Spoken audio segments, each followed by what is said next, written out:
ஒரு சூப்பரான ஃபிஷ் குழம்பு பண்ணலாமா? அதுக்கு முன்னாடி ஒரு குட்டி கதை சொல்கிறேன். என்னன்னா, எங்கள் வீட்டில் வந்து எப்போ ஃபிஷ் குழம்பு ஃபிஷ் ஃப்ரை பண்ணாலுமே வந்து இந்த ஒரு டாக் போகும். என்னன்னா, நாங்கள் சின்ன பிள்ளையாக இருக்கும் போது எனக்கு வந்து ஃபிஷ் நல்லா பிடிக்கும். எங்கள் அக்காவுக்கு வந்து சுத்தமாக பிடிக்காது. அவளை சாப்பிட வைக்கணும் அப்படின்றதுக்காக எங்கள் அப்பா வந்து அவளுக்கு ஒரு ஆஃபர் கொடுத்தாங்க. என்னன்னா, நீ ஒரு ஃபிஷ்ஷை சாப்பிடு, உனக்கு ஒரு 5 rupees. நீ எத்தனை ஃபிஷ்ஷு சாப்பிட்றியோ அத்தனை 5 rupees உனக்கு அப்படின்னு சொல்லிட்டு ஒரு ஆஃபர் கொடுத்தாங்க.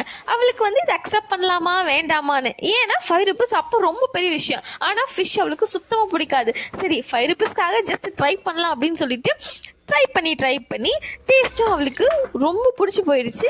இப்போயும் வந்துட்டு அவள் கிரேவிங்ஸ் அதிகம் ஃபிஷ் மேலே அவளுக்கு. ஸோ இப்போ அது நினச்சாலும் வந்து ரொம்ப காமெடியாக இருக்குது. நாங்கள் சின்ன வயசில் இப்படிலாம் பண்ணியிருக்கோம் அப்படின்ட்டு. ஸோ உங்கள் பேரண்ட்ஸ் எத்தனை பேர் உங்களுக்கு இந்த மாதிரி பண்ணியிருக்காங்க, எந்த டிஷ்ஷை சாப்பிட்ணுன்றதுக்காக இந்த ஆஃபர்ஸ்லாம் உங்களுக்கு கொடுத்துருக்காங்கன்னு சொல்லிட்டு கமெண்ட் பண்ணுங்கள். அப்புறம் வீடியோவில் இருக்கிற ஃபிஷ் குழம்பு மாதிரி பண்ணி பாருங்கள். It will taste so good, trust me. Ingredients எல்லாமே வந்து ஃபர்ஸ்ட் கமெண்டில் பின் பண்ணுறேன், செக் பண்ணிக்கோங்க. Bye bye.